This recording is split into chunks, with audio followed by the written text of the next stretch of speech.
Tai sveiki gyvi, kurie susirinko paskaitoje. Ir kaip Tomas ir minėjo, dvi paskaitas būsiu su jumis.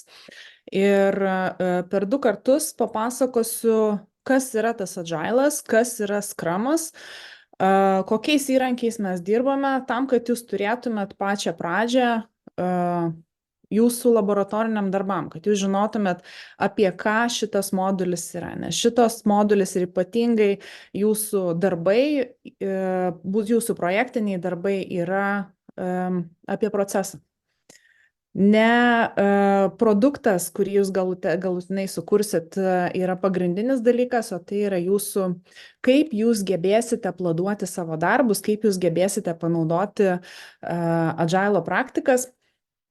Ir kaip jūs sugebėsite savo dėstytojam parodyti, ką išmokote ir ką sužinojote ir kaip įkritę į bėdą sugebėjote išsikapstyti. Tai bus svarbiausi šito modulio akcentai.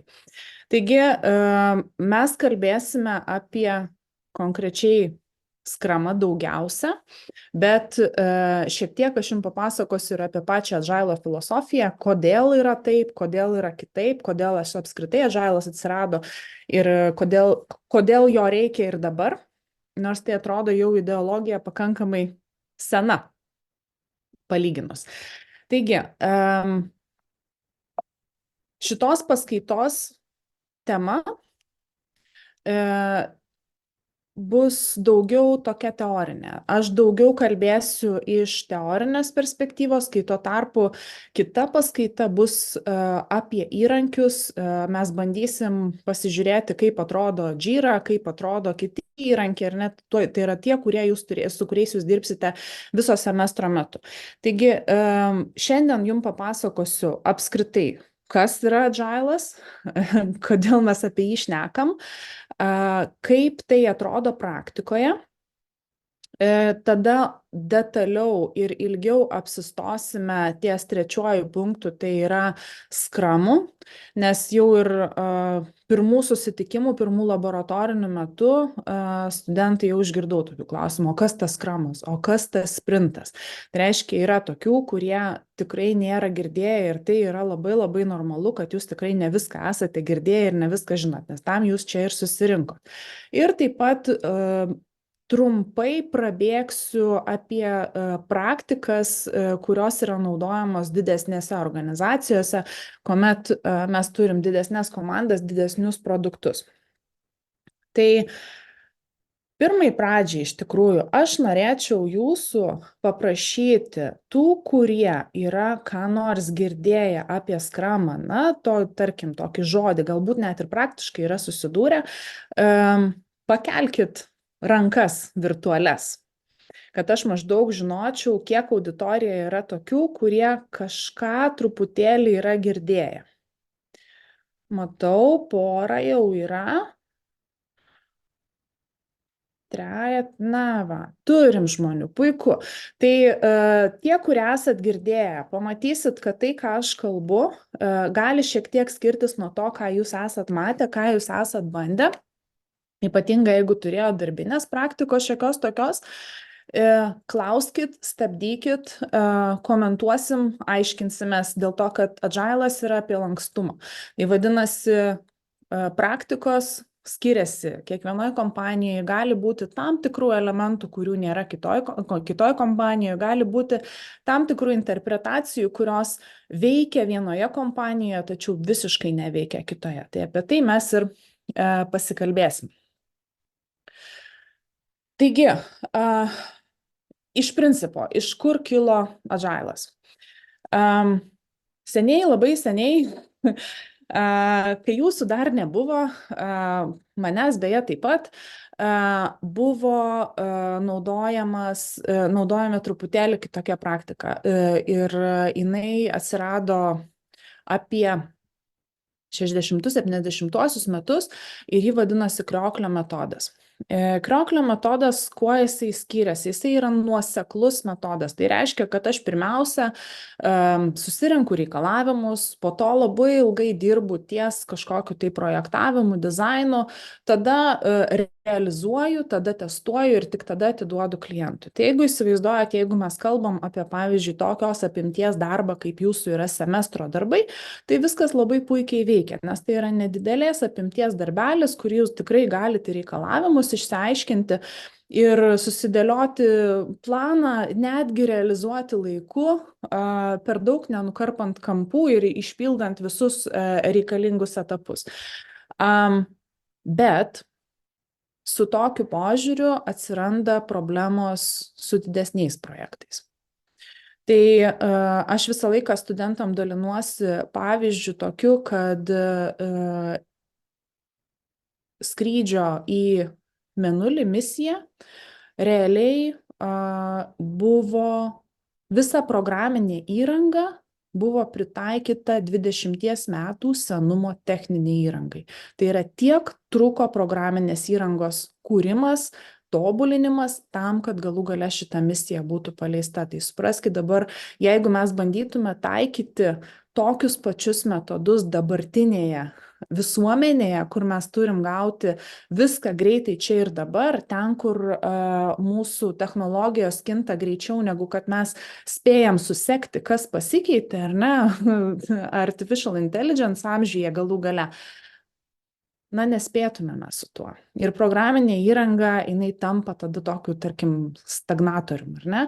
Tai va tuo momentu, kai pradėjo vystytis technologijos, kai atsirado galimybės greičiau atsinaujinti tiek techninį įrangį ir atsirado problema, kad mes per ilgai užtrunkam, aiškindamėsi ir per ilgai užtrunkam tol, kol mūsų projekto idėja tampa realybė ir pasiekia galutinį naudotoją, atsirado tokios idėjos kaip Rapid Software Development, tai yra judrusis arba greitasis programinės įrangos vystymas.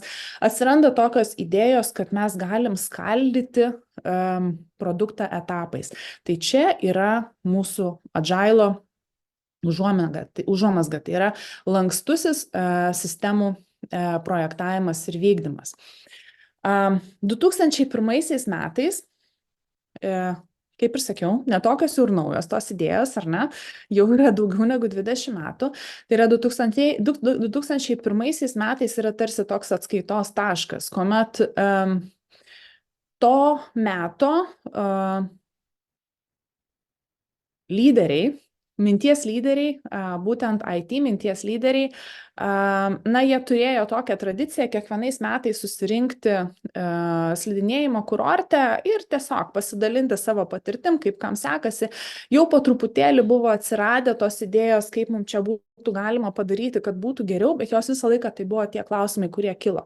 Ir tais 2001 metais, kas atsitiko, jie eilinį kartą susitiko tam slidinėjimo kurorte Salt Lake Cityje ir juos užsnigo. Ir tai buvo vienas iš ryškiausių tikriausiai momentų programinės įrangos inžinerijos iš vis procesų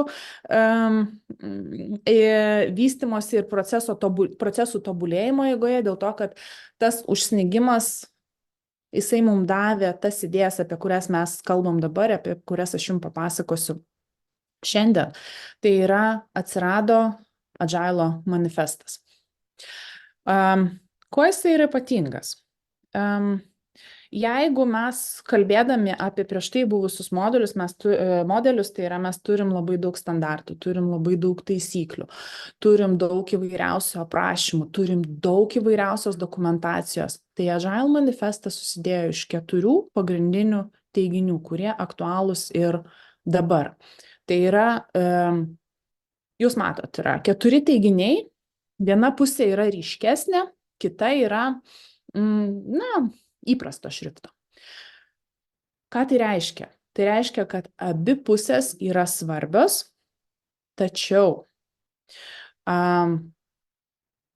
bendradarbiavimą ir žmonės mes vertinam labiau nei procesus, vadinasi, ne procesai mus veda ir įrankiai, o mes vertinam bendradarbiavimą, ar ne? Veikianti programinė įranga mums yra svarbiau negu kad išsami dokumentacija. Tai vadinasi, mes pradedam ne nuo dokumentacijos, o pradedam iš tikrųjų, bandom kuo greičiau pristatyti tą veikiančią programinę įrangą tam, kad mes gautume grįžtamąjį ryšį. Bendradarbiavimas su klientu mums yra gerokai svarbiau negu kad dėrybos kontrakto stadijoje. Vėlgi, tai yra gyvas bendradarbiavimas ir nuolatinis bendradarbiavimas mums yra svarbiau negu tai, kas yra surašyta kontrakte. Kita vertus, kaip ir sakiau, abi pusės yra svarbios, nes be kontrakto mes to bendradarbiavimo apskritai net negalim pradėti, nes turim didelę riziką, kad projektą įgyvendinsim arba iš dalies įgyvendinsim, bet apmokėjimo negausim. Tai vadinasi, tai turi eiti paraleliai, tačiau jeigu reikia rinktis, mes renkamės bendradarbiavimą. Ir paskutinis punktas Agile manifesto, tai yra tai, ką aš sakiau, ar ne? Tai Agile'as yra apie judrumą, apie lankstumą. Tai vadinasi, atliepti pokytį arba sureaguoti į pokytį mums yra gerokai svarbiau negu sekti pradinį planą. Yra toks labai geras posakis, kuris kiekvieną dieną pasiteisina man ir darbe, dirbant su Agile komandomis ir apskritai kompanijose, bet kuriuose konsultuojant, planas pasensta iš karto, kai jis yra pristatomas. Todėl Agile'as jisai visą laiką fokusavosi į tai, kad mes vis tik tai turim priimti tą pokytį. Mes turim į jį sureaguoti tam, kad iš tikrųjų įgyvendintume tai, ko reikia klientui. Tai, kas jam yra svarbu, o ne tai, ką mes buvom kažkur kažkada surašę, sugalvoję ir ko mes iki galo net neįsivaizdavom, kaip galbūt tai galėtų atrodyti. Labai paprasta, ar ne? Daugiau nieko kaip ir nereikia, viskas aišku, paskaita baigta, galėtumėte šitą vietą ir baigti. Bet net nebejoju, kad yra tokių, kuriem kyla klausimų, na, tvarkoju. Čia viskas yra labai gražu, vertybės yra, apibendrinam, filosofijos pagrindai gal ir yra, bet čia nieko nėra konkretaus. Ir jūs esate teisūs. Nieko nėra konkretaus. Todėl mums reikia galvoti apie kažkaip pasidėlioti, o vis tik tai kaip tas konkretumas labiau atrodo, ar ne? Tai šalia tų 4 vertybių, tų pagrindinių teiginių, kurie veda visą Agile filosofiją ir kurie turėjo labai daug įtakos apskritai net ir architektūrinuose sprendimuose, kuriuos mes turim dabar, kaip visą tai keitėsi, tai vat guli čia. Tai yra tie 4 pagrindiniai akmenys. Ir toliau mes turim Agile principus, kuriais mes vadovaujamės. Tai yra, jie daugiau mus orientuoja į praktiką. Vėlgi pasižiūrėsim, aptarsim, kaip jie atrodo. Vėlgi pamatysit, kad jie yra labai labai paprasti, nes ir be didesnių paaiškinimų ir atrodo, ką tai galėtų reikšti ir kuo čia yra geriau negu tos 4 vertybės. Bet mums šiek tiek sukonkretizuoja ir leidžia toliau tobulinti tuos metodus, kuriuos mes dirbam, apie kuriuos aš kalbėsiu vėliau. Tai yra tas pats Scrumas, jisai remiasi šitam 4 vertybėm ir 12 Agile principų. Taigi principai. Matot, langas yra spalvotas, geltona, žalia, mėlyna, raudona. Šitas suskirstimas toksai ir matot, vertybės yra viršuje irgi taip pat parašytos, irgi taip ta pačia koduotė sužymėta, tai iš karto noriu pasakyti, kad šitas suskirstimas yra mano, jis nėra oficialus ir jo mokėti jum nereikia. Tai tikrai nereikia jum priskirti, na tarkim, kad responding to change over following a plan, tai yra 2 vertybės, kurios yra pažymėtos geltonai.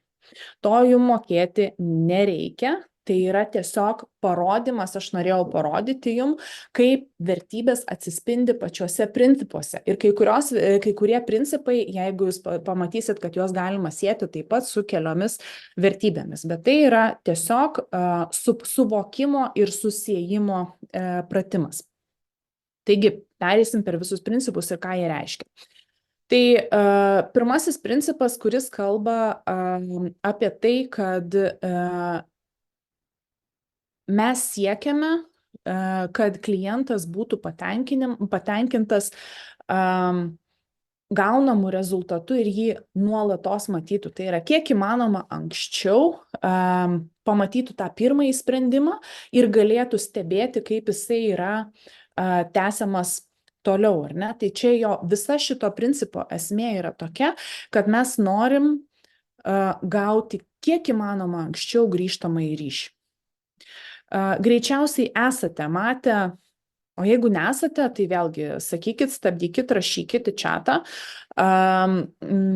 tokią karikatūrą, kurioje yra nupieštas medis, yra supynės, ar ne, tai yra taip, kaip klientas įsivaizduoja supynės ir po to galutinis rezultatas, kaip tos supynės buvo padarytos, kai jos yra tarp dviejų medžių pakabinta kažkokia tai lenta, ant kurios gal ir galima suptis.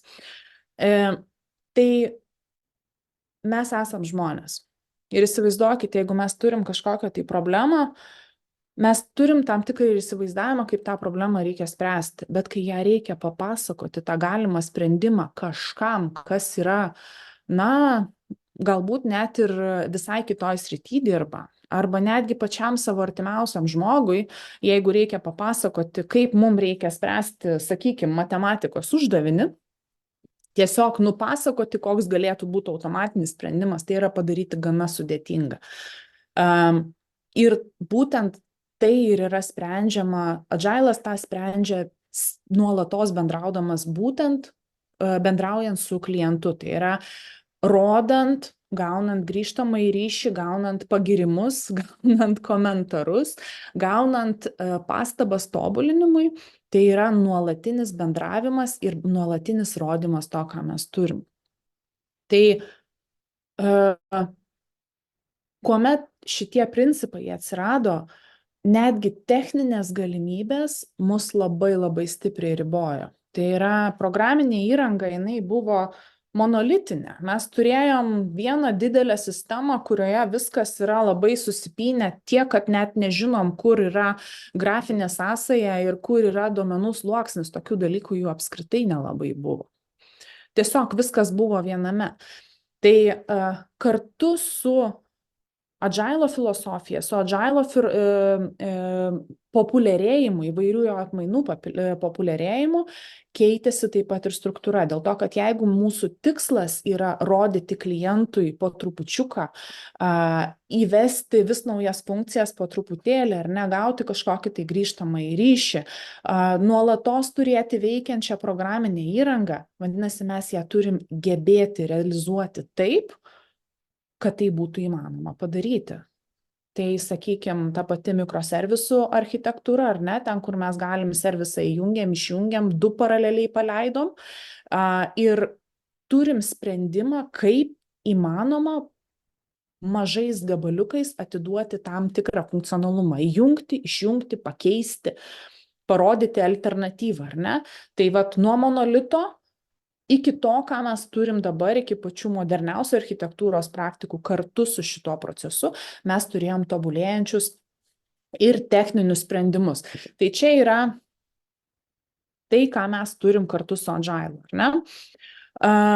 Po to pačiu slepiasi ir tas pats, ar ne, bendradarbiavimas su klientais, su biznio atstovais, kurie pastoviai kalbasi, aiškinasi, dėliojasi reikalavimus. Nes, kaip ir minėjau, ar ne, mes pačioj pradžioje mes turim įsivaizdavimą, kai mes jį turim papasakoti, mums pasidaro labai labai sudėtinga tą padaryti, mes bandom tai padaryti, kai kitas žmogus tengiasi suprasti, vėl įsijungia tam tikras interpretacijos lygis, kai tas žmogus turi papasakoti tam, kuris turės realiai tą darbą padaryti, Įsivaizduojat, gaunasi tikrai sugedęs telefonas. Tai Agile'as tikrai stengiasi, visos metodologijos labai stengiasi suartinti, kiek įmanoma mažiau trumpinti šitą komunikacijos grandinę ir kaip įmanoma greičiau ir dažniau gauti grįžtamąjį ryšį. Jeigu pasižiūrėsim dabar į geltonąją zoną, ar ne, tai yra reagavimas į pokytį vietoje plano, tai vėlgi reikalavimai, apie tai, ką aš ir kalbėjau, reikalavimai jie kinta. Jeigu aš nežinau tiksliai, ko aš noriu, tai aš bandau kažkaip papasakoti ir po to paaiškėja, kad tai, ką aš sakiau, yra visiškai netiesa ir man visai to nereikėjo, bet aš to tiesiog nežinojau. Tai vietoje to, kad mes pyktume, kad mes sakytume, kokia čia yra nesąmonė, taigi mes tarėme šitaip, o dabar vėl nori viską perversti. Agile'as kalba apie tai, kad mums yra gerokai svarbiau gebėti tuos reikalavimus kažkaip priimti. Kažkaip juos realizuoti. Tai kas nuo to keičiasi, ar ne? Keičiasi pats reikalavimų surinkimas ir pateikimas. Jeigu anksčiau, tai atsimenat, minėjau aš krioklio modelį, ar ne, tai palyginimui mes galėdavom turėti reikalavimų specifikaciją, kuri yra 800 puslapių dydžio. Įsivaizduojat? Tai yra beprotiškas darbas surinkti reikalavimus, juos aprašyti į tokios apimties dokumentą ir negana to, po to dar reikia jį perskaityti, pagal jį sudėlioti kažkokį tai projektą, pagal jį realizuoti ir pagal jį ištestuoti, ar ne? Tai vietoje to, ką mes turim, papasakosiu vėliau, bet mes įsivedam tokius mažesnius reikalavimus, kurie vadinasi user stories. Ir tie user stories, jie kalba apie tam tikrą panaudojimo atvejį, apie ką mes čia norim kalbėti, ką mums reikia realizuoti, ko tam klientui, ką jisai nori padaryti, ką jis nori pasiekti tam. Ir tada mes galvojam, kaip tą galima būtų realizuoti, ar ne? Tai reiškia, mes net reikalavimus smulkinam. Mes turim įsivaizdavimą, bendrą vaizdą, ką mes norim padaryti, tačiau detaliai dirbame tik tai su tam tikra sistemos vieta. Antrasis mūsų tas geltonasis principas, tai yra attention to technical detail and design, ar ne? Ką mes čia turim omenyje? Tai reiškia, kad mes žinodami, kad pokyčius priimame ir kad mes juos turėsime, ar ne, mes visuomet turim atkreipti dėmesį ir į tai, kad mes turim realizuoti mūsų sistemą taip, kad ji veiktų. Ir kad tas pokytis vienas nenugriautų viso to, ką mums pavyko padaryti prieš tai.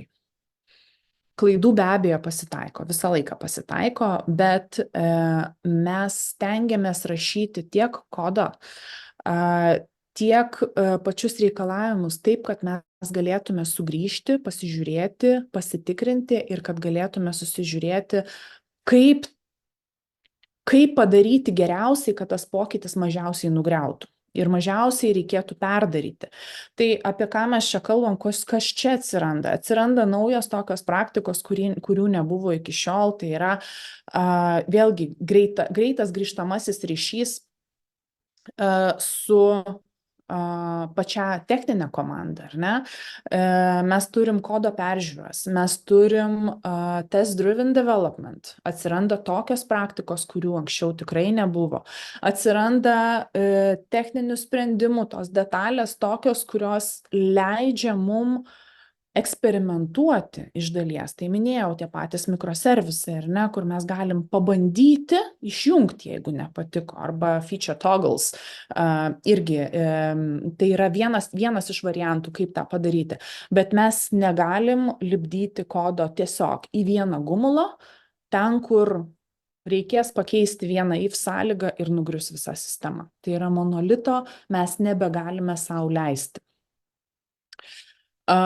Tai tiek apie šitas dvi geltoną ir žaliąją vertybę, ne apie bendradarbiavimą su klientu ir reagavimą į pokytį. Dabar norėčiau pasižiūrėti į raudonąją vertybę, tai yra veikianti programinė įranga. Čia vėlgi labai puikiai siejasi su ta pačia techniniu sprendimu, ar ne, ką mes čia kalbam. Mes kalbam apie tai, kad kadangi mes norim gauti grįžtamąjį ryšį ir greitai, vadinasi, mes turim dažnai rodyti tą programinę įrangą, vadinasi, mes turim galėti tą padaryti. Tai čia mes atsiranda tokie įrankiai kaip CI/CD, ar ne, Continuous Integration and Development, įvairiausi pipeline'ai. Tai tokie įrankiai, Jenkinsas nueidinėjantis yra GitLabas, GitHubas, ar ne, tai galėtų būti jūsų pavyzdžiai, apie ką mes čia kalbam. Tai yra atsiranda tie patys DevOpsai, jeigu esat girdėję tokį terminą, ar ne, tai yra Developer in Operation, kaip šifruojasi šitas pavadinimas. Tai yra tie žmonės, kurie būtent specializuojasi į tai, kad kaip padaryti, kad tą programinę įrangą mes greitai galėtume atiduoti klientui, kaip ją padeployinti, kad mums nereikėtų kiekvieną kartą rankytėm kopijuoti failiukų iš vienos vietos į kitą pusę, į kitą vietą, ar ne? Tai čia turime tai, mes turim veikiančią programinę įrangą. Akcentuoju veikiančią, ką tai reiškia, kad mūsų tikslas yra klientui spręsti problemą. Vadinasi, tai, kad mes turim mygtuką, kuris gražiai atrodo, bet neveikia, jokios vertės mums tai neduoda, išskyrus tai, kad mes galim suprasti, ar mums patinka mygtuko spalva. Tai irgi gali būti svarbu, bet paprastai klientui problemos tai nesprendžia. Ar ne? Tai yra veikianti programinė įranga. Kalbėsiu apie tai, vėlgi parodysiu šiek tiek vėliau, kaip tai atrodo, kaip keičiasi pati mąstysena, nes vietoje to, kad mes atiduodam didelį veikiantį daiktą po 2 metų ar po 3 metų, ar mano minėtų 20 metų, kai nusileidžia mėnulyje, mes atiduodam mažą gabaliuką, bet veikiantį. Galbūt ne viską pilnai daranti visa sistema, bet tas gabaliukas, kurį mes atiduodam, jisai veikia ir veikia bet kuriuo momentu. Taip pat, kas pasidaro labai svarbu, yra, kad visi procesai, kurie yra, jie turi palaikyti spartą tam tikrą. Tam, kad aš galėčiau tais mažais gabaliukais klientui vis kažką tai parodyti, man reikia gebėti kažkokiais tai būdais ir programuoti taip, kad aš galėčiau atiduoti, ar ne? Ir jeigu mane užpils įvairiausiais susirinkimais, jeigu man reikės daryti labai labai daug kažkokių tai pašalinių darbų, kaip kad, pavyzdžiui, sakykime, rašyti techninę dokumentaciją, ar ne? Tai ką tai reikš? Kad aš gerokai mažiau laiko galėsiu skirti programavimui. Tai visi agile procesai ir pamatysit, visur yra taikomas tas just enough principas, kuris atsispindi tam principą, kuris vadinasi simplicity. Tai yra just enough. Vadinasi, ir taikomas jisai visam kam. Tai yra tiek ir sprendimui, jeigu mes turim problemą, mes ją turim dabar, tai ir sprendžiam tą problemą tokią, kokia yra jinai dabar, o ne potencialią problemą, kuri galbūt iškils, o gal ir neiškils po 5 metų. Tai reiškia, kad, sakykim, vėl pavyzdys, ar ne, jeigu man reikia sukurti, tarkim, programinę įrangą klientui, kuris nori išsiųsti 5000 SMS žinučių per mėnesį. Aš apie tai ir galvoju. Be abejo, man pasąmonėje greičiausiai sukasi mintis, o kas bus, jeigu bus tie 10 000, jeigu išsiplės klientas ar ne, tai mes kažkiek tai tą turim omenyje. Tačiau mes nesprendžiam problemos, o kas bus, jeigu tas klientas norės iš jų išsiųsti 5 milijonus SMS žinučių per 1 sekundę. nes tai yra neadekvatu. Mes sprendžiam tą paprastą sprendimą, priimam tokį, koks jis yra reikalingas dabar. Tai vat lygiai taip pat ir procesam, dokumentacijom mes taikom visur tą paprastumo arba just enough principą. Jeigu mums užtenka šiam momentui minimalios naudotojo dokumentacijos arba galbūt jos apskritai nereikia tam etape, kur mes esam, tai mes prie to ir pasiliekam, o nerašom grožinį romaną apie tai, kas bus ateityje. Ir nebandom atspėti ateities. Ir paskutiniai 4 principai yra apie tai, ką aš visą laiką ir kalbėjau, apie tą bendravimą. Komanda atsiranda kaip pagrindinis elementas, pagrindinė grupė žmonių, kuri veda viską į priekį. Tai yra komanda, ne tik techninė komanda, tai yra viena iš vertybių apatinėje eilutėje, 3 tai yra self-organizing teams, tai čia mes kalbam apie techninę komandą, apie kurią taip pat papasakosiu, ar ne? Tai yra ta komanda, kuri geba priimti visus sprendimus vietoje to, kad mes turim 16 patvirtinimų iš aukštesnių vadovų ir kitų departamentų. Mes turim turėti komandą, kuri geba priimti visus projektų reikalingus sprendimus, ar ne? Mes taip pat kalbam ir apie tai, kad tie šalia esantys žmonės, tai yra tie patys mūsų biznio partneriai, ar ne, mūsų verslo partneriai, mūsų klientai, mūsų galbūt netiesiogiai su komanda dirbantys žmonės, mes juos visų pirma pasitikim, ar ne? Mes motyvuojam ir toliau dirbti kartu, o ne tai, kad kokią tu čia nesąmonę padarei, jeigu žmogus padarė klaidą, ar ne? Tai žmogus tampa tas kertinis elementas, žmogus ir komanda. Jeigu anksčiau buvo šiek tiek kitaip, tai buvo departamentas, tai yra departamentas atsakingas už vieną etapą, kitas departamentas atsakingas už kitą etapą, trečias departamentas atsakingas už trečią etapą, tai dabar mes turim komandą, kuri yra atsakinga už galutinį rezultatą. Ne už tam tikrą etapą, o už galutinį rezultatą. Ir ta komanda, ji dirba kartu, tai yra regular reflections, tampa tas mokymasis iš savo klaidų, tampa natūraliu etapu. Tai girdėsit apie tai, aš jums pasakosiu ir vėliau atsiranda toks dalykas kaip retrospektyvos.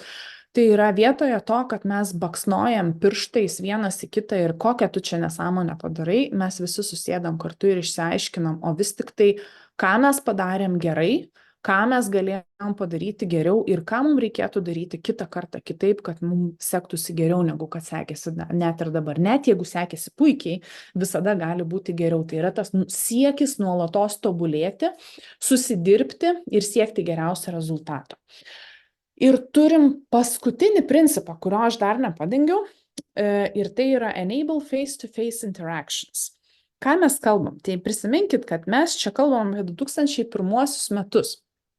Tai šis principas jau dabar yra šiek tiek pasikeitęs dėl to, kad tobulėja vėlgi technologijos, ar ne? Jeigu 2001 metais mes videokonferencijas, dabar galvoju, ar mes jas turėjom tokias ar nelabai, jeigu ir turėjom, tai buvo tikrai netokios, kaip mes dabar visi dalyvaujam paskaitoje, ar ne? Bet buvo labai, labai svarbu, kad žmonės gebėtų bendrauti. Dėl to didžiausia vertybė buvo komandai dirbti vienoje patalpoje. Tai matysit, aš jums turėsiu šiek tiek pavyzdžių pačioje pradžioje, kuomet mes kalbėjom apie Agile, apie Scrumą, apie Kanbano lentą. Visa tai buvo fiziniai dalykai ir tai yra elementarūs paprasti dalykai, paprasta balta lenta ir lipnūs lapeliai ir markeris. Daugiau nieko mums kaip ir nereikia, ar ne? Dėl to, kad jeigu mes esam viena komanda, kuri sėdim prie vieno stalo arba viename kabinete, vienoje erdvėje, mes labai greitai galim pasikalbėti ir išsiaiškinti. Tai čia tampa didelė vertybė, nes patys įsivaizduokite, jeigu jums reikia kažkokį neaiškų klausimą išsiaiškinti elektroniniais laiškais, ilgokai užtrunka tai. Ir ar tai yra labai efektyvu, na, irgi kvestionuotina. Dėl ko aš sakau, kad tai dabar kinta? Jeigu anksčiau nelabai buvo įsivaizduojama, kaip įmanoma padaryti komandą, kuri yra keliose skirtingose lokacijose, tai dabar technologijos mums tą leidžia labai labai lengvai. Ir nors vis dar yra prioritetas turėti komandą kolokuotą, bet kolokuotą dabar jau mes kalbam ne apie vieną kambarį, o mes kalbam dažnai apie tą pačią laiko zoną. Mes galim kalbėti apie tą pačią kalbą, tai yra, jeigu mes visi esam lietuviai, mums visą laiką bus lengviau lietuviškai susikalbėti ir po to komunikaciją tam tikrą vykdyti kita kalba, sakykime, anglų, negu kad dalis mūsų būtų anglakalbiai, dalis mūsų sunkiau kalbantis angliškai ir dar dalis komandos narių, kurie išvis nekalba angliškai. Tai įsivaizduokit, tokiai komandai jau turėtų būti šiek tiek sudėtingiau dirbti, ar ne? Dėl to, kad tikrai nemaža dalis komunikacijos turėtų būti raštu greičiausiai, tam, kad ją būtų įmanoma išsiversti arba naudoti tam tikrus įrankius, kad mes suprastume vieni kitus. Tai dabar tas face-to-face interactions, jisai kinta, bet išlieka šitas principas, kad komanda turi dirbti kartu ir kad turi palaikyti ryšį ne vien tik tai per lentą pastūmiau savo užduotį į priekį ir viskas, tai yra nuolatinis bendradarbiavimas. Mano komandoje, pavyzdžiui, yra žmonių, kurie yra kauniečiai, bet ofise jie nesilanko. Dalis komandos narių kaip tik ateina į ofisą, ar ne, ir mes puikiausiai dirbam visi kartu. Naudojam tuos pačius Teamsus, tą patį Zoomą, tiesiog, na, šiaip skambučiais retai kada naudojamės. Tai yra tiek chatas, bet tiek video skambučiai, tiek voiciniai skambučiai, tai yra balsiniai skambučiai per platformas, bet tai yra, mes esam visi vienoj valty ir palaikom tą gyvą bendravimą, o ne vien tik tai kažkokius tai raštiškus ir atidėtą komunikaciją. Tai tiek apie Agile principus, kuriuos šiaip iš principo juos reikia jums žinoti, bet kaip ir minėjau, to spalvinės koduotės prisiminti jums tikrai nereikia. Tiesiog mano noras buvo jums parodyti, kaip tos vertybės, apie kurias aš kalbėjau prieš tai, tos 4 pagrindinės vertybės išsiverčia į 12 Agile principų. Tai tiek teorijos, ar ne? Filosofija. Visiška filosofija. Turėjom 4 kažkokius teiginius, kurios pavadinti vertybėm, ar ne? Mes turim dabar 12 kažkokių principų, kurie vis dar nepasako, o kaipgi mums reikia dirbti. Ką mums čia iš viso reikia daryti. Tai taip, tikrai taip. Ir tam, kad būtų lengviau,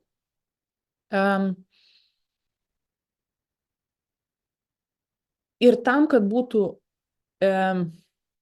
efektyvu prisitaikinti prie skirtingų situacijų, mes turim įvairiausių Agile frameworkų. Ir čia dar yra ne visi, kokie čia yra išvardinti, aš tiesiog pasiėmiau tokius, kuriuos tikėtina, kad jūs sutiksit tuos pavadinimus vienu ar kitu požiūriu, ar ne, kažkur literatūroje gal užkabinsit, gal kažkur tai ieškodami paieškose matysit, bet šitie metodai yra pritaikyti skirtingom situacijom.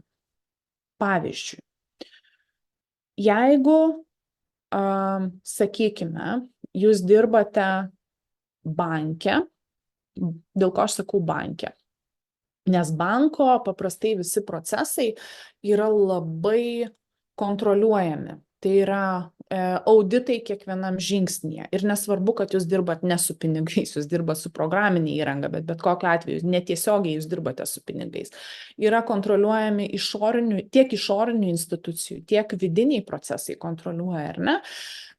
Yra labai aiškus planavimo ciklai, biudžeto planavimo ciklai, ar ne? Tai jeigu mes banke pabandytume kurti bankinę sistemą, sakykime, pagal kanbaną, tai yra vienas iš paprasčiausių metodų, kuris sako, kad įsivardinam užduotis, susidedam jos eilės tvarka, įmam po vieną ir darom. Bus labai sudėtinga. Nesakau, kad neįmanoma, bet chaoso bus labai labai daug, nes sistema tikėtina, kad bus labai didelė, tikėtina, kad jai bus tiek nefunkcinių reikalavimų, tiek dokumentacijai, tiek tam tikriem patvirtinimam, kad tiesiog tai bus per daug komplikuota. Tai tokiu atveju yra renkamasi truputėlį formalesnius agile metodus, kurie atsižvelgia į tokius dalykus. Tai tarkim DSDM, kaip čia yra juokaujama, kad tai yra agile su standartais, nors standartai agile kaip ir negalioja, bet DSDM jisai turi. Tai yra jisai turi tam tikrus elementus, tam tikrus etapus, kurie leidžia mums lengviau adaptuoti būtent agile tam tikrus elementus, įdiegti į labai formalią organizaciją. Bet kita vertus, jeigu jūs tą patį DSDM arba net ir tą patį SAFą pabandysit pritaikyti startupę, kur viskas eina greitai ir mums reikia čia idėja, čia realizacija, viskas klientui mes atidavėm, mes tikrinam savo idėjas, tai yra pastovus smegenų šturmas yra vykdomas, ar ne? Jeigu mes tokią formalią metodiką bandysim taikyti tokioj dinamiškai organizacijai, vėl bus blogai, ar ne? Tada mes jau galvosim apie kažkokį tai kitokį variantą, kad galbūt mums reikia skramo, o galbūt ir tas pats kanbanas yra pats tas, tai ko mums reikia. Tai va, tai šitie visi metodai, aš nenoriu lysti į detalės, jeigu norėsit, tikrai pasiieškosit, jie yra adaptuoti skirtingom situacijom.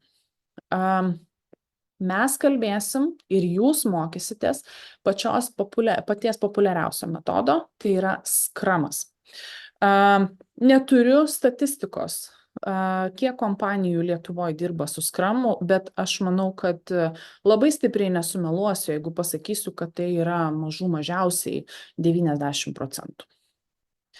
Net jeigu iš tikrųjų tai nėra skramas, jie dažniausiai sako, kad tai skramas yra. Jeigu tai yra, bet bent jau tam tikra agile atmaina yra labai nedidelė grupė arba tokia nedidelis kiekis kompanijų, kurie dirba visiškai pagal kitus metodus. Galbūt tas skramas yra, kaip ir sakiau, gali jisai šiek tiek skirtis tarpusavyje, bet kertiniai elementai bus tie patys. Tai vat juos pasidalinsim ir tam, kad jūs išmoktumėt būtent dirbti tokiu metodu, mes ir turim šitą modulį tam, kad jums parodytume, kaip visa tai atrodo realybėje. Taigi, keliaujam į skramą. Kas tai yra? Visų pirma, tai yra agile metodas, kuris leidžia mums naudotis tom praktikom, kurios yra iteraciniam modelyje.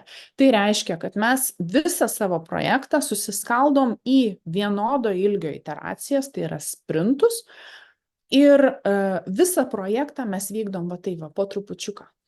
Tai yra, imam gabaliuką, aiškinamės, realizuojam, testuojam, atiduodam klientum, gaunam grįžtamąjį ryšį, vėl aiškinamės, analizuojam, testuojam ir taip toliau. Tai yra, mes visą laiką sukamės tuo pačiu ratu, tiesiog greitai sukamės ir kiekvienos iteracijos metu mūsų tikslas yra atiduoti veikiančią programinę įrangą.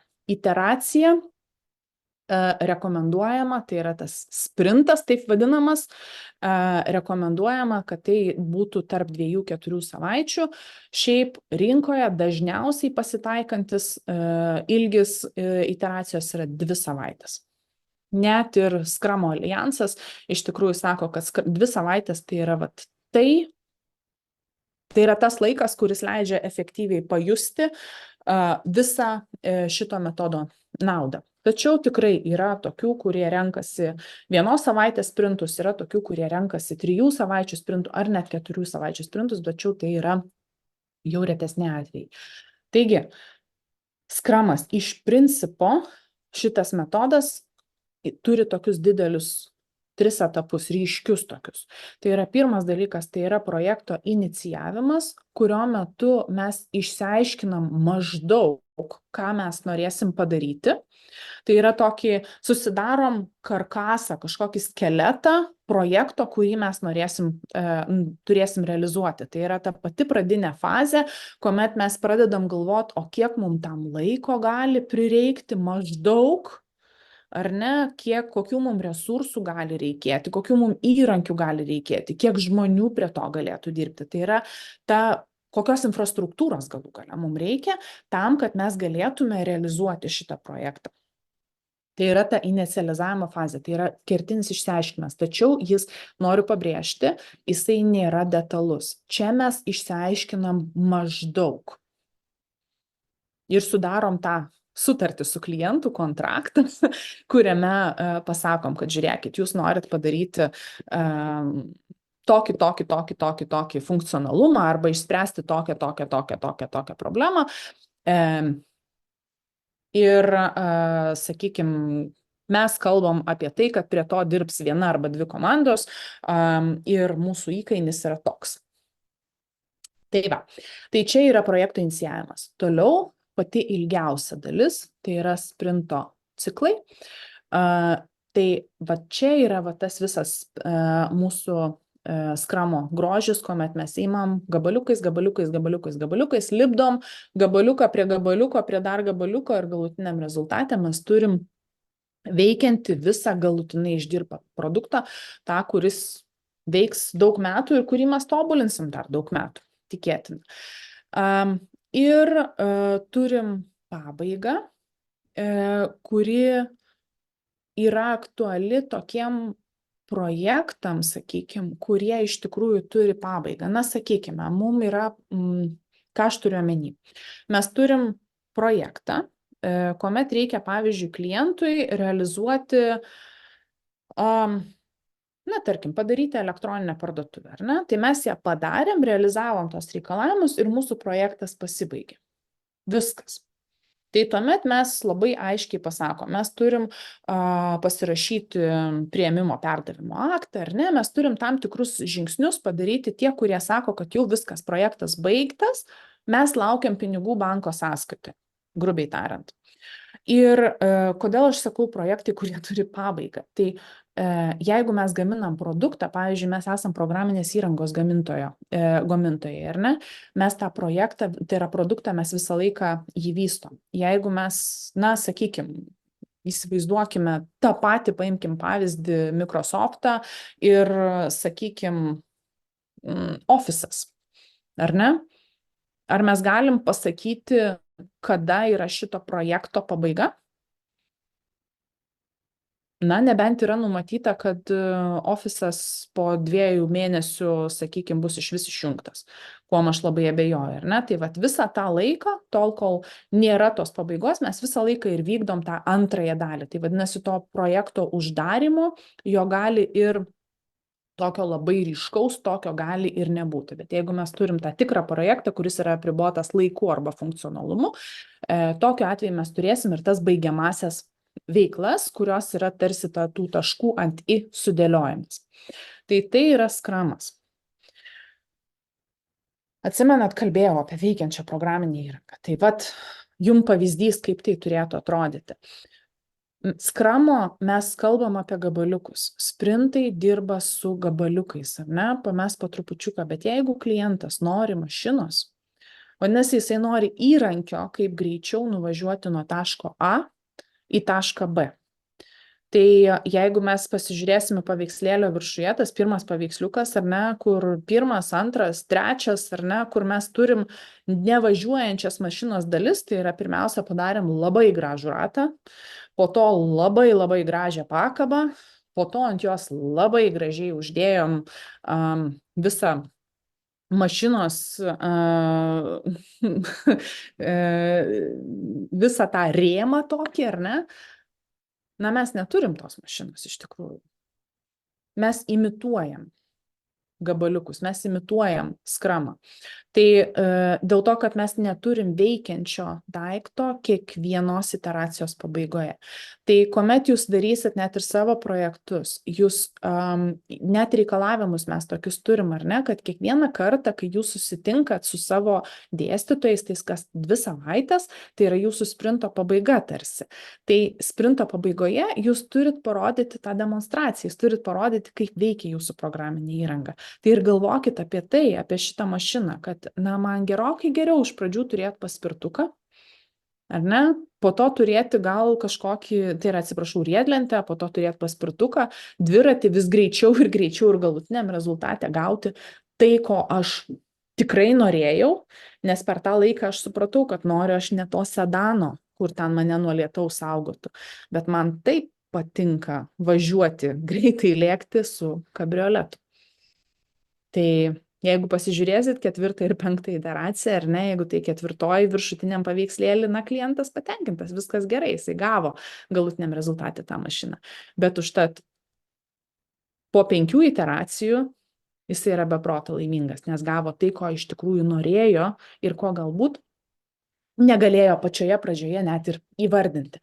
Tai galvodami apie savo projektus, tai, ką jūs darot semestrui, visuomet prisiminkit šitą paveiksliuką. Nedarykit gražaus, labai gražaus mygtuko, kuris nieko nedaro.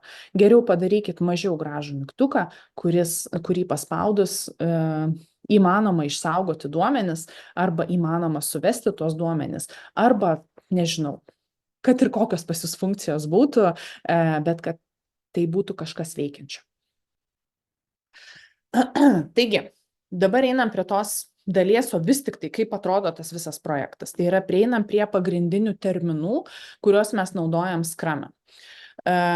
Prie šitos skaidrės apsistosim gana ilgam, bet po to aš dar priminsiu visus šituos mūsų terminus.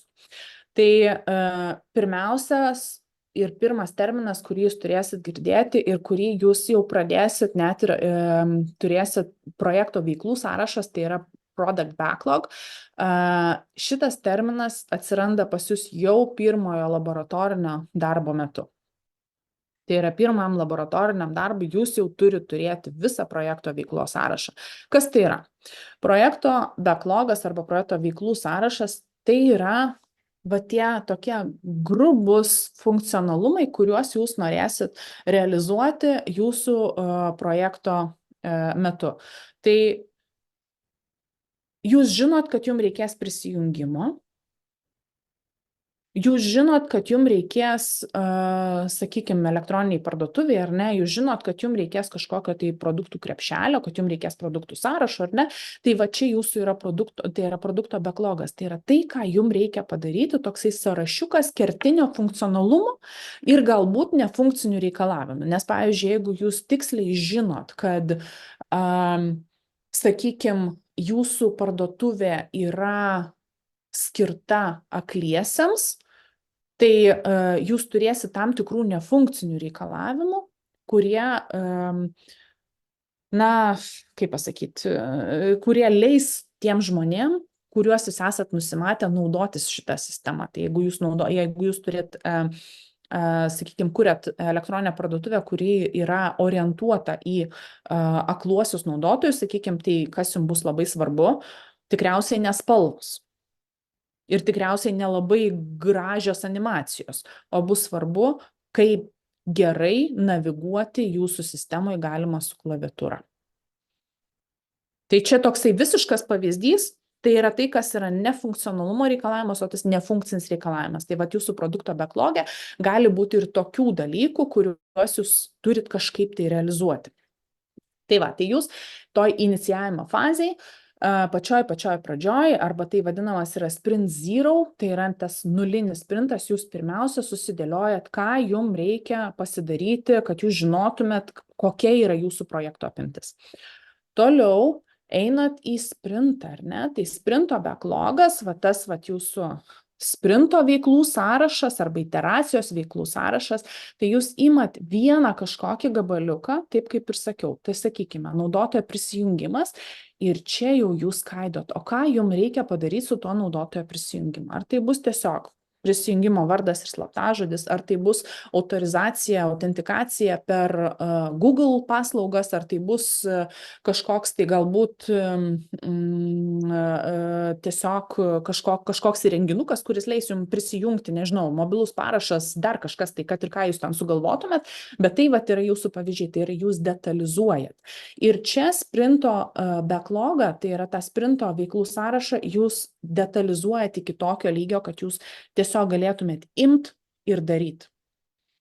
Tai yra jūsų visos techninės detalės, ką jums reikės, kaip tą reikės padaryti, kokios technologijos yra, čia turi jau matytis. Jeigu čia backlogė, tai yra 1-2 eilutės, daugiau ten nieko ir nereikia, tai sprinto backlogė jūsų užduotis, tai yra tos užduotis, kurios pakliūna į sprintą, visa tai turi būti labai labai detaliai aprašytos tam, kad jūs gebėtumėt, bet kuris komandos narys gebėtų pasiimti ir realizuoti tai, ką reikėjo realizuoti. Tai yra visi reikalavimai čia jau turi būti. Ir tada mes važiuojam į tas 2 savaites, per kurias mes dirbam.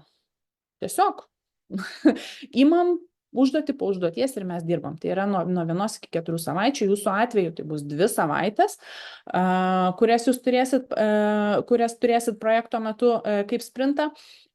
Jūs dirbat tam, kad jūs žinotumėt, kas ką daro, nes tą beproto yra svarbu žinoti, ypatingai jeigu tai yra, tarkim, tam tikros užduotis, kurios siejasi tarpusavyje.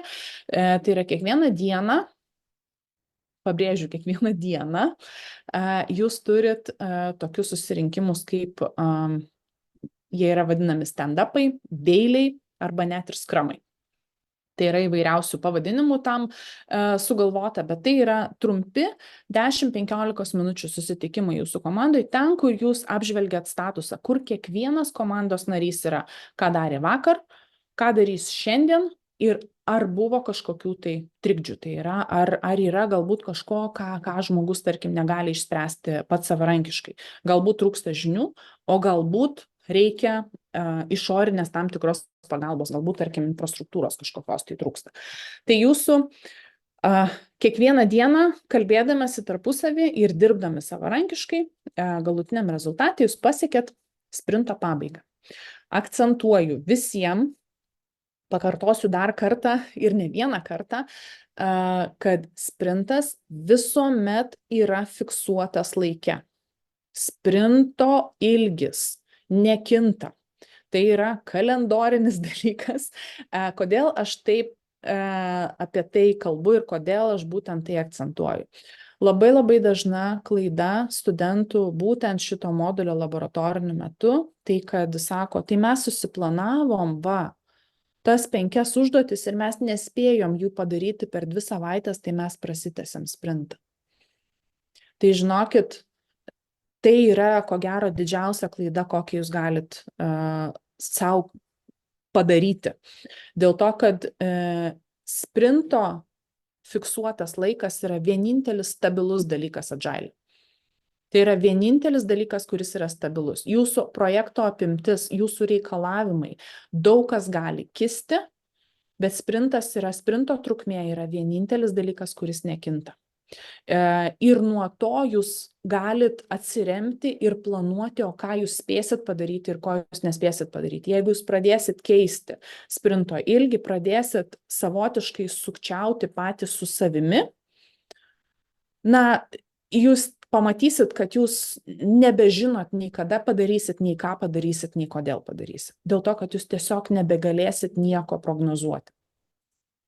Tai čia yra, šitą atkreipkite dėmesį, kad sprintas nesvarbu, net jeigu iš tų 4 kvadratėlių jūs padarėt 1, po 2 savaičių jūsų sprintas užsidaro.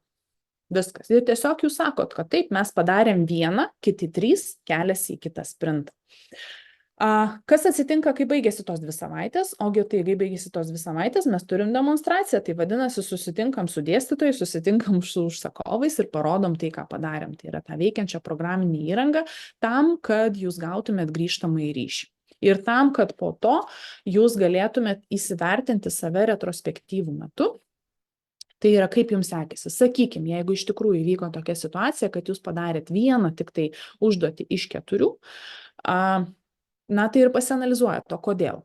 kas atsitiko? Galbūt neįvertinot apimties, galbūt ištiko gyvenimas. Pavyzdžiui, visa komanda susirgo gripu, ar ne, kas yra dabar nūdienos aktualijos. Visaip gali atsitikti.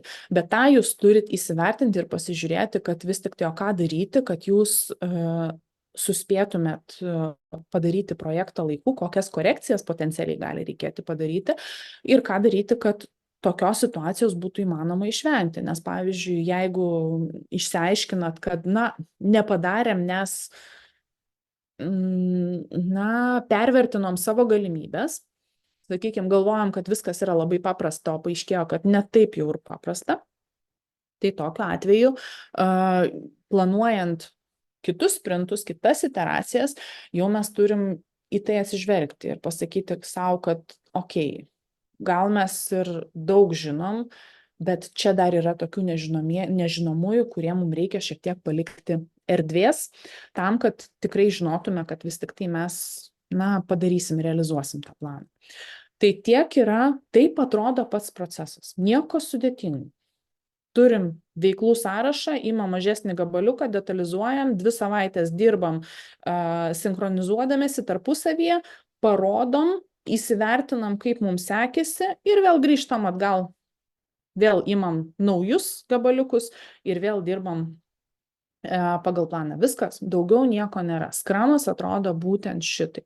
Ir projekto metu, tai yra mūsų viso šito modulio metu, mes būtent taip ir dirbsim. Tai jūs kas 2 savaitės susitikat su savo dėstytojais, parodo tai, ką jūs matot, tai, ką jūs nudirbot per tas 2 savaitės ir mums parodysit, ar ne, kaip jūs gebat detalizuoti sprinto backlogą, kaip jūs gebat įvykdyti planą, kaip jūs gebate apskritai planuoti ir kaip jūs gebate,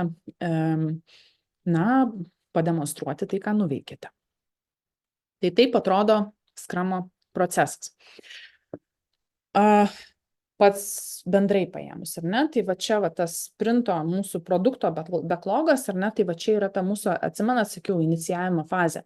Tai va čia projekto inicijavimas, šitoje skaidrėje šitą ir norėjau šiek tiek dar kartą užakcentuoti ir priimti. Tai ką mes čia turim? Identifikuojam esminius reikalavimus. Čianais dešinės pusės viršutiniam lange mes turim pavyzdėlį, tai yra vienas iš metodų, kaip tai yra daroma, tai yra story mappingas. Tai čia atsiranda tokia naujas terminas kaip user story, kur minėjau.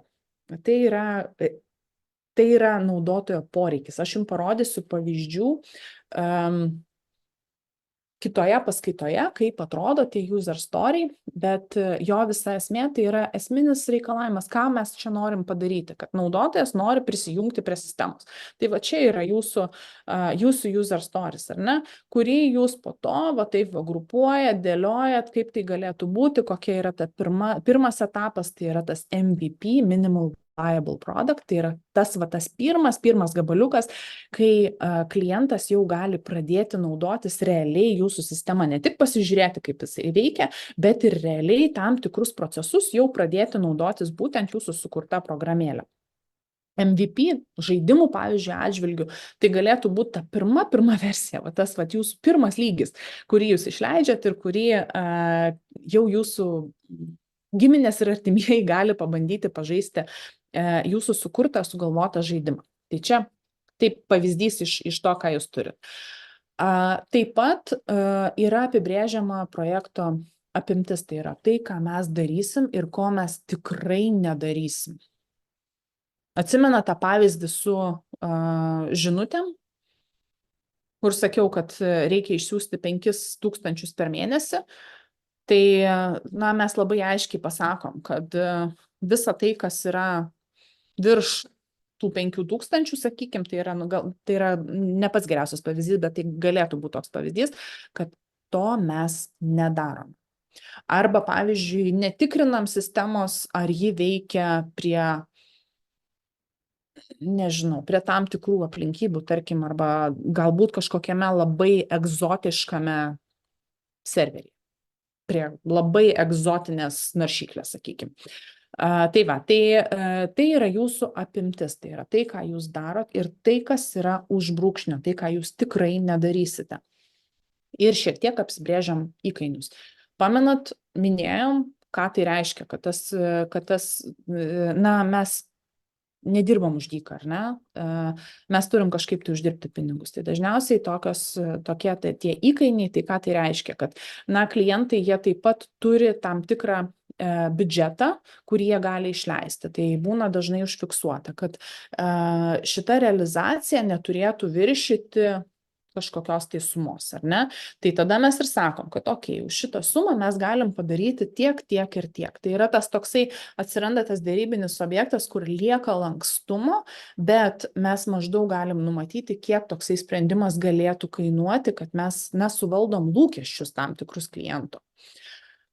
Tai čia yra mūsų projekto inicializavimas, ar ne? Mes pačioj pradžioje susitariam, susidėliojam, ką mes darysim. Ir tada važiuojam į jau planavimą, jau mes kalbam apie sprinto planavimą, ar ne? Tai ten, kur atsimenat, buvo sprinto veiklų sąrašas arba sprinto backlogas. Tai mes turim tokias dvi ceremonijas, sprinto ceremonijas, kurios taip ir vadinasi planavimas ir reikalavimų tikslinimas arba refinement. Tai yra du šitie angliški terminai, jeigu jūs ieškosit, tai yra tokie tipiniai pavadinimai. Refinement dar kartais vadinamas yra ir backlog grooming, bet dabar dažniau naudojamas žodis yra backlog refinement. Tai ką mes čia darom? Mes įsivertinam, ar mūsų user story, tai yra tie naudotojų istorijos, ar jos atitinka išbaigtų reikalavimų kriterijų, tai yra definition of ready. Ar šitas, tai, ką mes turim dabar, tai, ką mes žinom dabar, tai, kas yra dokumentuota, ar mes galim imti ir pradėti daryti. Tai definition of ready kriterijų pavyzdžius aš jums turėsiu kitoje skaidrėje, parodysiu, kaip tai gali atrodyti, bet mes įsivertinam pirmąjį kokybės kriterijų. Ar mes žinom, ką mes norim padaryti, nes mūsų tikslas yra per 2 savaitės tiesiog imti ir daryti, ar ne?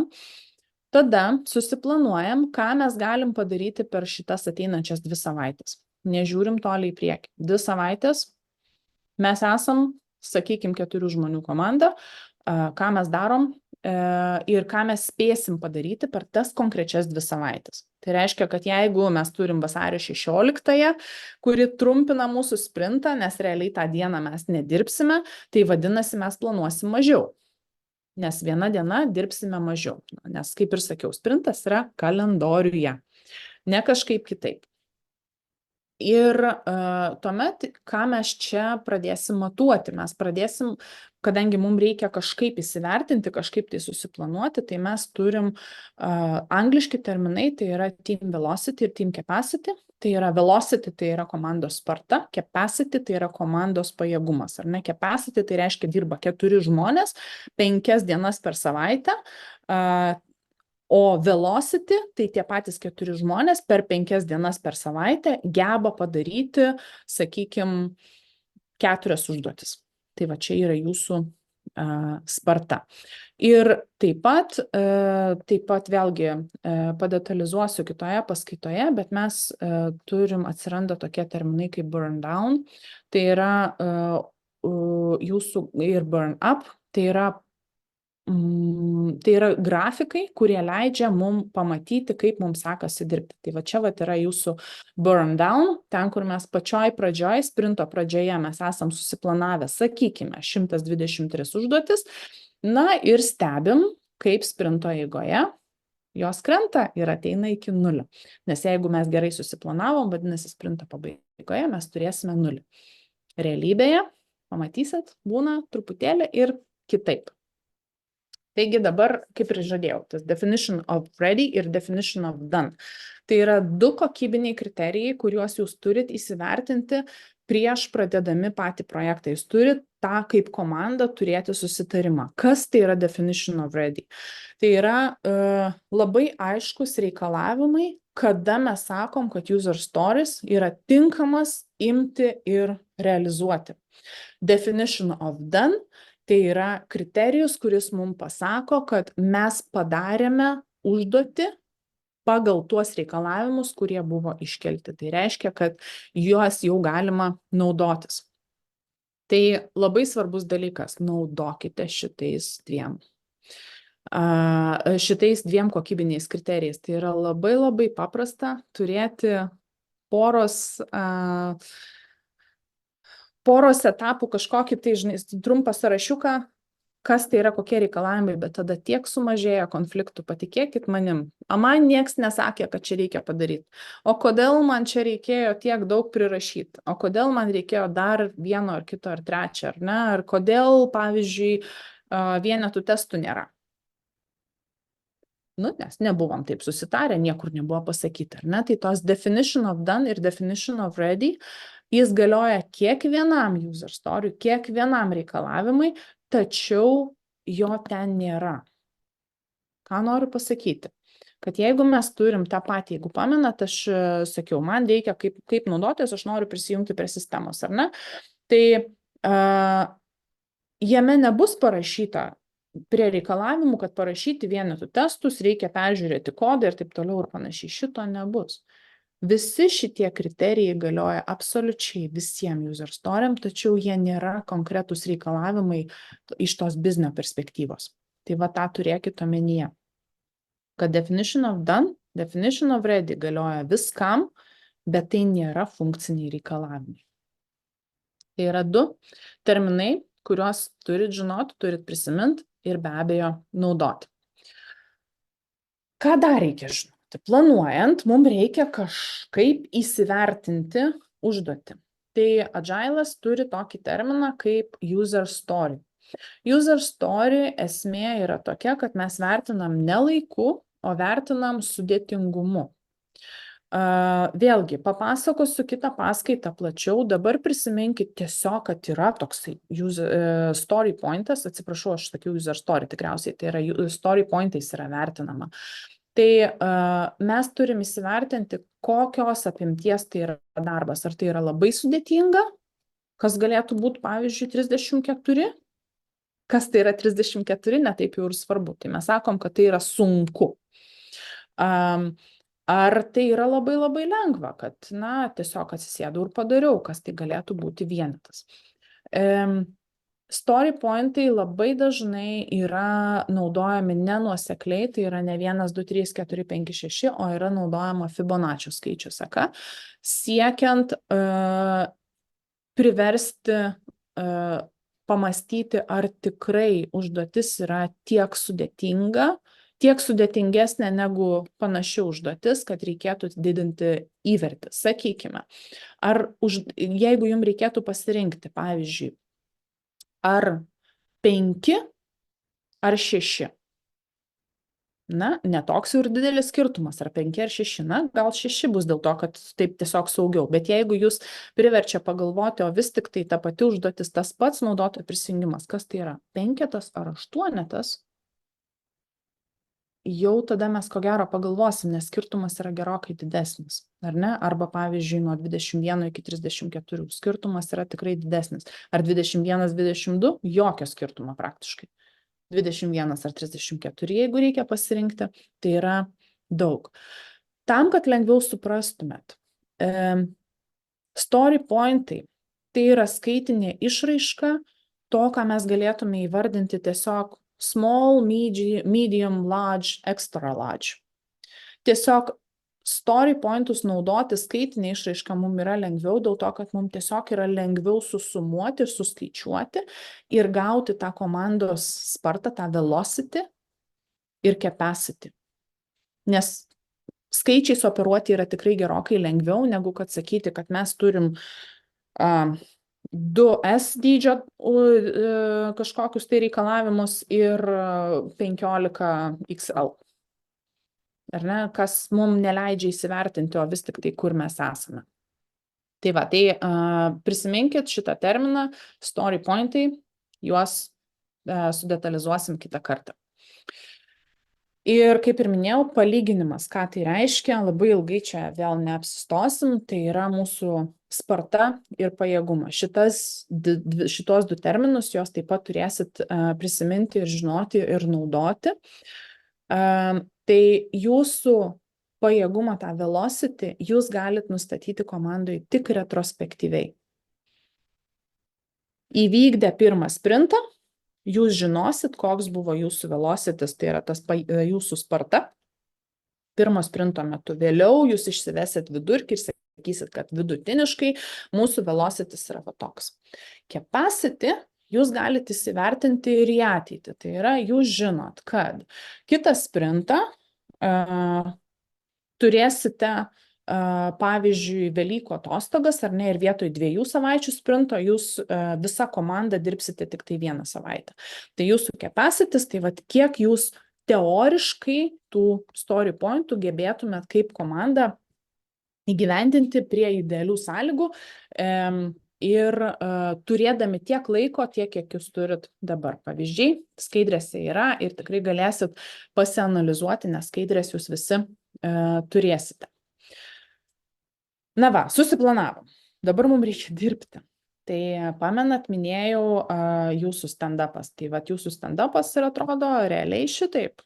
Tiesiog susirenkam viename kambaryje, viename Zoom kambaryje, Discord'e. Nesvarbu, kad ir kokį įrankį jūs naudotumėt, bet jūsų yra užduotis tiesiog susisinchronizuoti. Tai yra greitai išsiaiškinti, ką kiekvienas narys jau sugebėjo padaryti, tai kas jam dar liko, ką darys šiandien, ar ne, ir ar yra kažkokių tai trikdžių, kurie jum neleistų pasiekti jūsų sprinto tikslų. Tai įrankiai, kurie yra naudojami apskritai iteracijos metu, tai pagrindinis įrankis jūsų tai yra lenta. Tai čia matot paveiksliukę, tai vat lenta yra tiesiog čia kažkokia idėjų lenta, bet šiaip iš principo tai gali būti paprasčiausia popierinė post-it lenta. Mes tą lentą naudosime Jiros lentą. Tai va ta Jiros lenta, čia yra šiek tiek senesnio Jira versija, bet iš principo pati lenta, jinai užtenka visiškai to, kas čia yra, sakykime, matoma ekrane. Tai yra, ką jums reikia padaryti, ką jūs jau darote, kas yra dabar peržiūrama ir, kas jau bus viskas ir uždaryta. Tai lentoje jūs matot sutrumpintų formatu ir įrankį rinktis jūs galit kokį tik norit. Mes rekomenduojam Jira dėl to, kad tiesiog parodysim tai, ką turim, ir tai yra šiaip ar taip rinkos lyderis būtent projektų valdymo įrankių. Tai čia jūs apibrėžiat sprinto visą apimtį, tai, ką jūs darysit būtent šito sprinto metu. Ne tai, ką darysit po 2 metų, ne tai, ką darysit dar po 4 savaičių, o tai, ką darot dabar. Tai yra tai, kam jūs pasiryžot įgyvendinti. Jūs matot, va čia tie skaičiukai, tie 5, 8, 5, tai turi matytis jūsų įverčiai, tai yra kokio sudėtingumo tai yra užduotis. Kodėl tai yra svarbu? Nes paprastai reikia pradėti nuo to, kas yra aukščiausio prioriteto ir to, kas yra sudėtingiausia. Jeigu jūs sudėtingiausias užduotis pasiliksit pabaigoje, didelė rizika jų nepadaryti. Taip pat matot progresą, ar ne? Tai kas dar yra nepradėta, kas jau yra daroma, kas jau yra galbūt peržiūrima kolegų arba testuojama, galbūt klientų yra rodoma. Ir taip pat, kas yra be proto svarbu, tai yra, kas dirba prie šitų užduočių. Tai yra kiekviena užduotėlė, jeigu prie jos kažkas judina, kažkas kažką žino, kažkas kažką daro, visą laiką turi matytis, kas tai daro. Tai yra ne komanda, ne 3 žmonės, o 1 žmogus, kuris dirba su konkrečia užduotimi tuo momentu. Tai yra jūsų pagrindinis skramo įrankis. Na ką, sprintas pasibaigė. 2 savaitės praėjo, mes turim sprinto pabaigą. Ir čia mes tiesiog pasikalbam apie tai, kaip mums sekėsi, ar ne? Tai yra labai svarbus momentai pokalbio, kas mums sekėsi gerai, ką galėjom padaryti geriau ir ką reikia padaryti, kad kitą kartą būtų geriau. Tai yra, kad kitą kartą mes nebekartotume tų klaidų, kurias padarėm šiandien, arba kaip tik, kad mums sektųsi taip pat gerai, kaip ir sekėsi šį sprintą. Tai yra jūsų mokymasis, ar ne? Jūs iš pradžių kažką statot, pasimatuojat, kaip jums sekėsi ir tada pasimokot iš savo klaidų. Tai yra skramo neatskiriama dalis, yra mokymasis, tobulėjimas ir siekimas geresnio rezultato. Perėjom visą procesą. Matėt, nuo inicijavimo, viso to, kaip atrodo sprintas, kaip atrodo stand-upas, ar ne, demonstracijos ir jūsų retrospektyva. Viskas. Tai yra jūsų procesas. Bet tam, kad veiktų procesas, reikia žmonių, ar ne? Tai esminės rolės skrame yra šitos 3.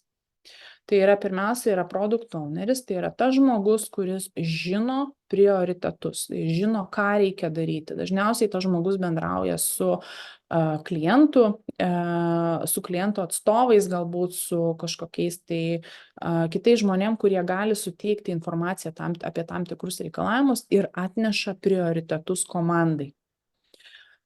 Toliau, komanda, tai komanda jinai susideda iš įvairių specializacijų žmonių, tai yra tiek programuotojai, testuotojai, gali būti duomenų analitikai, gali būti dizaineriai, gali būti įvairiausių specializacijų žmonės, kurie yra tie komandos nariai, kurie daro darbą.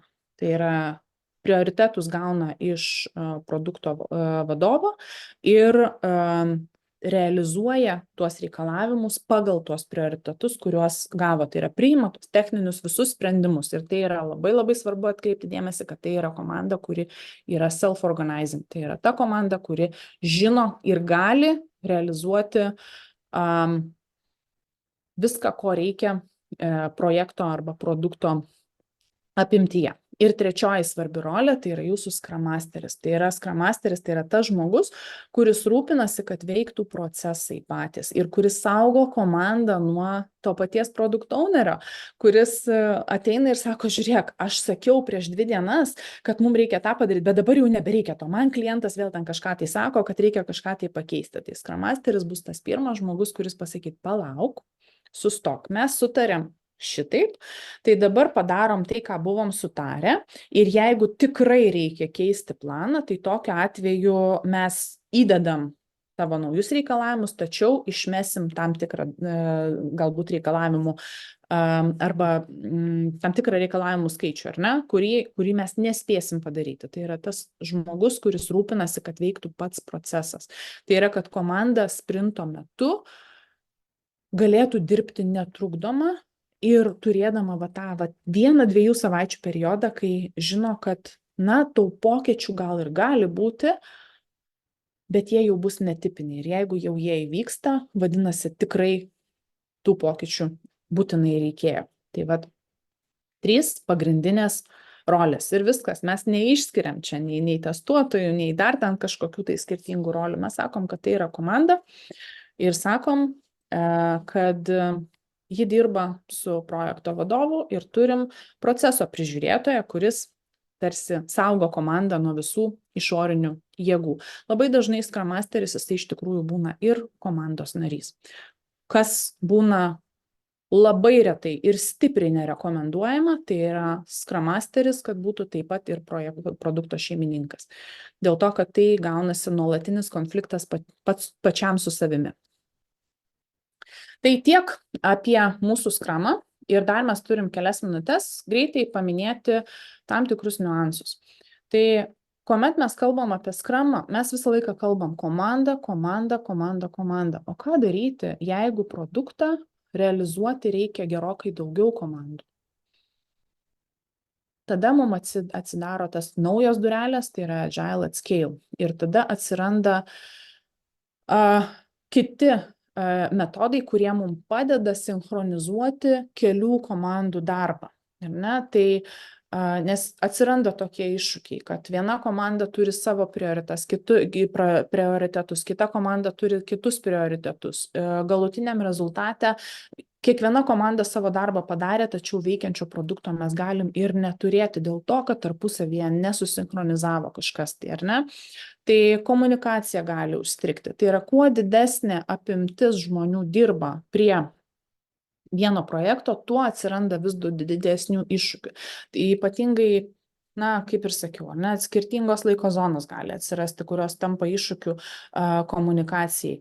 Yra sinchronizuojami tie patys releasai, jie vėlgi tampa iššūkiu dėl to, kad tik įsivaizduokite, jeigu vienai komandai reikia tiesiog parodyti klientui, tai yra vienas dalykas, o jeigu tai reikia 5 komandom padaryti kartu darbą, tam, kad būtų galima kažką parodyti, jau ko gero sudėtingumas yra truputėlį kitoks. Tai vat tam atsiranda, kaip pavyzdys, yra SAFE'as, tai yra Scaled Agile Framework, kur atsiranda tokie terminai kaip Agile Release Train, kurie leidžia mums sinchronizuoti tam tikrus dalykus, kurie leidžia mums planuoti daugiau šiek tiek į ateitį, galbūt abstrakčiau, bet šiek tiek matyti daugiau ir matyti, kaip komandos tarpusavį bendradarbiauja. Tai yra matyti ne tik tai vadovam matyti, bet matyti ir pačiom komandom, kaip jos prisideda prie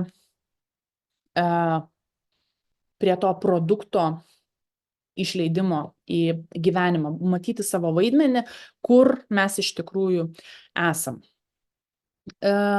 Panašiai veikia ir daugiakomandis skramas, jisai taip pat turi tuos sinchronizacijų mechanizmus, tiesiog tai yra gal mažiau formalu. Jeigu SAF'as turi labai aiškius, netgi naujos rolės, tokios įsiveda, pavyzdžiui, Release Train Engineer, tokie dalykai atsiranda naujos rolės, paprastai šitas tai yra tikrai naudojamas didelėse įmonėse arba net ir valstybinėse institucijose. Tai multi-team scrumas, jeigu mes turim 2-3 komandėlės, kuriom reikia tarpusavėje susisinchronizuoti, mums nereikia tiek daug visko. Tiesiog mums reikia pradėti kalbėtis. Pagrindinis įrankis tada atsiranda toksai Scrum of Scrums, o tai reiškia, kad kelios komandos susirenka į tą patį stand-upą ir pasako lygiai tą patį, kur kiekviena komanda yra, ką darys šiandien ir kokios yra galbūt kliūtis, kokios yra rizikos, kad, sakykime, kažkas bus nepadaryta laiku.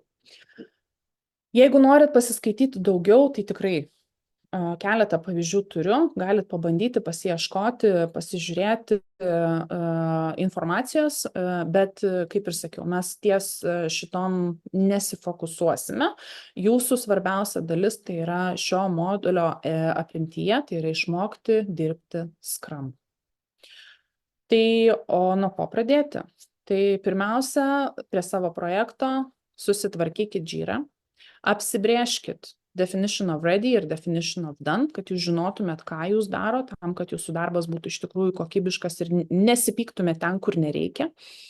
Apsibrėžkit savo projekto apimtį. Tai yra įsivardinkit kertinius funkcinius reikalavimus, kuriuos norite realizuoti. Taip pat pasižiūrėkit, galbūt yra kažkokių nefunkcinių reikalavimų, kuriuos jūs taip pat turit realizuoti, galbūt našumui, galbūt prieinamumui, galbūt pernešamumui. Tai gali būti įvairiausių dalykų, kurie leis jums pasakyti, kad mums čia reikia kažką tai dar daryti, ar ne?